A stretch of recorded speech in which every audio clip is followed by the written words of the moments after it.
How do you negotiate with a man who's irrational, who appears to border on dementia? And I speak of Harry Reid. I don't care if he's the Senate Majority Leader. I know what he sounds like and what he looks like. Is there nothing that can be cut in the federal budget, according to Harry Reid? Well, I ask you to listen to this. Cut 7, go. The mean-spirited bill, H.R. 1, eliminates national public broadcasting. Stop, rewind. The mean-spirited bill. Since when can an inanimate object be mean-spirited? Is it too much to ask that our leaders at least be literate? Yes, it is, if you're bordering on dementia. Now, as to this mean-spirited bill, oh, yes, it cuts $61 billion. How mean-spirited? Go ahead. The mean-spirited bill, H.R. 1, eliminates national public broadcasting. Now, that is really saying a lot, isn't it, Madam President? Stop. Oh, yeah, it's saying a whole lot. I'll bet there's a bunch of private, commercial broadcast companies that would be happy to buy National Public Radio. I've already offered to buy Sesame Street until Dement screwed it up by telling everybody it makes over $200 million a year. Jim, don't tell everybody. What's wrong? What's wrong? Those great broadcasters at National Public Radio, they don't want to compete with us in the commercial world? Why is that? I thought the Soviet Union was dead. Why do we have government broadcasters? Go ahead. Eliminates National Endowment of Humanities, National Endowment of the Arts. Stop. Oh, well, then I guess we won't have any more art. And, of course, no more humanity either. What did we do before there was a National Endowment of the Arts? Let's see. Michelangelo? Picasso? Gee, I could go on and on. Chagall? You know the names. And they all started out before there was a National Endowment for the Arts. What would we do without a National Endowment of the Arts? But it's so crucial that your children be enslaved to the most massive debt in world history so some jerk gets a subsidy from the federal government to put a cross in cow piss. Go ahead. These programs create jobs. The National Endowment of Humanities is a reason we have in Northern Nevada every January Cowboy Poetry Festival. Stop. A Cowboy Poetry Festival? I didn't even know we had a Cowboy Poetry Festival. For some reason, when I think cowboy, I don't think poetry festival. Maybe it's just me. I'm glad to know we're funding this. It ought to be defunded immediately. Go ahead. Had that program not been around, the tens of thousands of people who come there every year would not exist. What? So the tens of thousands of people who go to the Cowboy Poetry Festival would not exist? What would happen to them? They turn into dust? Now, if the Cowboy Poetry Festival is such a great hit, I assume the Cowboy Poetry Festival will find some sponsors. I better bite my tongue, but I've got a lot of liners I could use, but I'm not going to. Did you know we were funding a Cowboy Poetry Festival, by the way, ladies and gentlemen? I had no idea. Can you imagine all the crapola that we're funding in this government? This is an example of why we need to slash the government. Most of you work for a living. Most of you work hard. Most of you pay a lot in taxes at one level or another. Most of you would like to keep a little bit more that you've earned to take care of your families. But instead you're paying for the Cowboy Poetry Festival in Northern Nevada. Is there a broke mountain up there? What kind of mountain range do they have up there, Mr. Producer? Brokeback Mountain? Is that the name of the mountain in Northern Nevada there where they have the Cowboy Poetry Festival? I'm not against cowboys or poetry. I'm against paying for it. So there's Harry Reid. His great defense against cuts. The Cowboy Poetry Festival. Every year, tens of thousands of people come there every year, and they would not otherwise exist. This is the kind of munchkin, mental munchkin, that we're dealing with. Now, let me turn it around. Let me help the Republican leaders, because they get very nervous. I can't close it. What will they say about me? Then I'll go on 60 Minutes, and they'll take a close-up of my right nostril. Just pay attention, boys. This is an opportunity. Do you know how much waste there is in the federal government? Do you know how pissed off the American people would be if you would take the time to explain it? Do you know how many programs there are in the federal government the American people would laugh at, like this one, where this dummy majority leader actually points it out? But even bigger than that, if you were actually conservatives, if you actually understood our principles, if you actually were literate in the Constitution, if you actually read a little bit of history and philosophy, you would say, we're here to save our civil society, where we rely on family and faith and charity. Not exclusively, but it is something that is inbred in the American character, that is being destroyed by an overly large and powerful federal bureaucracy that will not allow us to make choices that free people should be free to make. We revere our Constitution, not the 75,000 pages of federal regulations that are spit out by the bureaucracy every year, and not one politician reads. Our healthcare system may have its imperfections, because everything does, but we would never create a monstrosity like Obama has, where he has to give out 1,000 waivers, which will destroy hundreds of thousands of jobs and potentially lives. We would never hand our economy over to faceless, nameless, flat earth, radical environmental types at the Environmental Protection Agency, who are at war with our coal companies, who are at war with our oil companies, who are at war with our farmers. Hundreds and hundreds of thousands of Americans affected. We would never do that.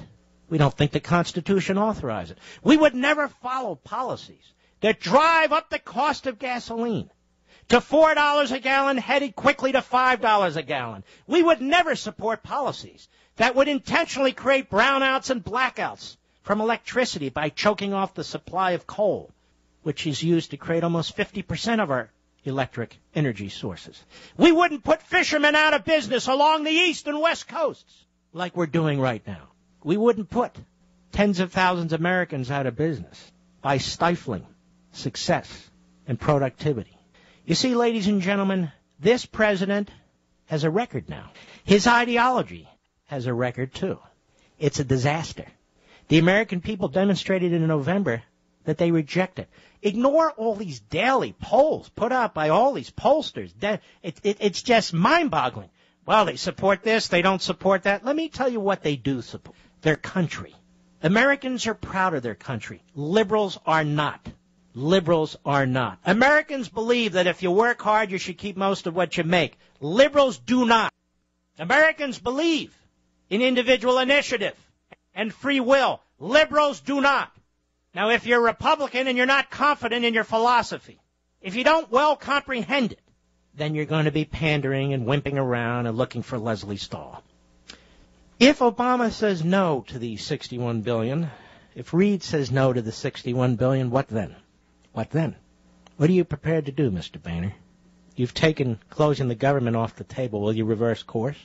And look how you've already positioned yourself. You're on defense. Sadly, it won't be you closing the government. It would be Harry Reid and Obama closing it. But you're so busy saying that you won't support it that everybody thinks it's your decision. And how horrible would that be, ladies and gentlemen? The Social Security checks, they keep going up. I was the first to broadcast that because I went back and looked. The president's out there saying there won't be Social Security checks. I thought, wait a minute, when I was in the Reagan administration, there were Social Security checks going out. And I looked, but the Republicans were responding to Obama, even though he was lying. Yeah, well, we got to worry about those Social Security checks. They go out. Approximately 40% of what the government does continues. Law enforcement, border patrol, national security, the military, and on and on. But a lot of it doesn't. Wouldn't it have been wonderful if we had a Republican leader that said, well, let's try it for a few weeks. Let's see, honestly, let's see if the American people really miss it. Just a couple weeks, what's the big deal? But no, that would be too tough. Well, I'm just curious to know what we're going to do when we have somebody in the White House who is committed to this destructive agenda. What will the old-time Republicans do now that they've quieted the young Turks, the freshmen? What are they going to do now? Where are they going to go? What's the strategy? Anybody know? I don't know. In the end, the government may be shut down. And yet, these Republican leaders, they don't have a message. They don't have any tactics. They're shooting from the hip. Oh, I know there'll be other hosts who've been called by them and lobbied by them that will spin it. I don't spin it because I don't listen to them. It's very frustrating and very painful to watch Republicans who've been around 20-some years in Washington. A little bit of lip service. Oh, we'll cut 0.3%. We said we vote for it. No, we want some progress, boys and girls. Not only want it, we demand it. or you're going to be primaried and you're going to be defeated because we have no choice. The country's right at the edge. I'm not on the Republican Party Christmas card list. I don't, like so many of these bloggers from so-called conservative sites, spend all my time working the Hill trying to find out who's doing what. I don't care. I see the big picture. Mitchell, San Francisco, California, the great KSFO, a Democrat. Go. Yeah, you're right. And what you're talking about is not Democrat, Republican. It's normal. We need to spend less money. We don't have it anymore. What's the big deal? What is the big deal? Why the hell don't they hear us? Yeah, I mean, it has nothing to do with anything. You would, if you run out of money or you're low on dough, you spend less money. What's the big deal? Well, anyway, what apparently happened to it that is. mush-brain conservative friend of yours, David Brooks? Whatever happened to that nut? I mean, the guy's a mush-brain. What's happened to him? You're a Democrat? Is David Brooks, is he? No, you. I am a Democrat. I'm telling you, way back when the Democratic Party had a fight with the communists inside the party and the non-communists, well, the communists have taken over the party. It's as simple as that. Apparently so. Anyway, All I right. voted in Minnesota. I voted straight Republican for the first time. I didn't even look at the names. I just voted Republican. Nobody's going to believe you're a Democrat, you know. Well, and not only I am, totally. It's the first time in my life. And not only that, I'm a congenital Democrat because I'm Jewish, you know. Yes. And everybody says it's in my genes not to do what I did. And all right, I don't know what's in your genes, but thank you very much. We'll be right back. I see news reports. It's just stunning to me, the media in this country, even some of the conservative media. We have plenty of crude oil in this country. There's no reason the prices should be going up. We're cutting off the deep water drilling. We're cutting off huge parts of Alaska. Basically banning drilling on the coasts because California and Florida, they don't want drilling, we're told. Virginia does want drilling, but they're told no. And, of course, oil shale is off limits, and I can go on and on. But we're loaded with oil, we're told. At the same time, we're told we have to go green, so we're not relying on oil because it's running out. It's running out, but we're loaded with it. It's running out, we're loaded with it, plus, one more, the president wants to use the Strategic Petroleum Reserve. He's thinking about it to put more oil in the market. Plenty of oil, but then we're told Libya has 2% of the oil that we use, but it's sweet crude. I mean, it's almost like sweet corn. Can you eat it? No. Can you drink it? No. But it's sweet. And the reason is it's a very high brand that is more easily refined. And we have all this oil, they tell us. How about our refining capacity? How's that going? Not well. We don't have any new refining capacity. We don't have all the oil and refining that we need in this country. That is, we need it now. We certainly have the resources if we chose to use them, which takes time, but our government has been at war with the private sector, whether it's insurance companies or coal companies, whether it's retailers, whether it's credit card companies or banks, and they've done the same with the oil industry. By the way, Mr. Producer, who works for oil companies?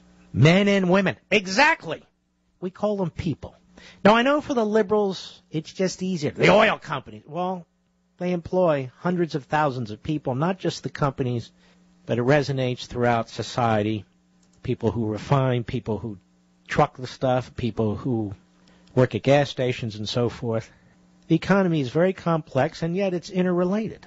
Well, we're addicted to oil. Actually, I think the president is because he can't stop using that little plane we call Air Force One. He's flying all over the place. He's the one who's addicted to oil. But this is another phrase that's bizarre to me, addicted to oil. What does that mean? We snorting it? We rubbing it on our bodies? We drinking it? Folks, are you hoarding oil? Would you even know how to hoard oil? What do they mean we're addicted to oil? Because we drive from point A to point B and then turn around and drive from point B to point A? Addicted to oil. It's just bizarre. So our masters tell us we are. So it always comes down to the same thing, doesn't it? You're to live on less while they live on more. They produce less, you produce more, and they live on what you produce, and they live on what you. So we have to have less, even though we work harder, and our masters get more, even though they barely work at all. And if he flies all over the place, giving his little speeches or getting a hamburger, going to Broadway, we are attacked. What's the problem? He's the president. That's what they do. Meanwhile, we're addicted on oil. They chomp away on greasy food, all kinds. Lobster, crabs, coconut ice cream with a chocolate shell, pigs in the blanket, pigs out of the blanket. Oh, my God.